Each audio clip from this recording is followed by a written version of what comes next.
Hey, it's Gina with WTI.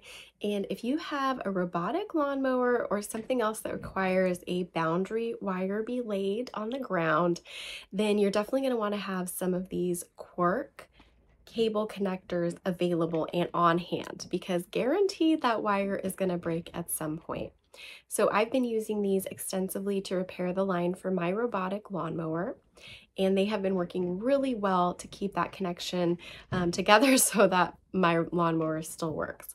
So these are really easy to use. What I've been doing is just using a pair of pliers, and then I just use my pliers to press down really hard to push the blue part into the wires. You'll see some mineral oil come out. I found that these work really well, and they're keeping my robotic lawnmower going, which makes me super happy. In fact, it has no problem following the boundary line, even with these connectors in place. They work great for what I need them for, and that's my point of view.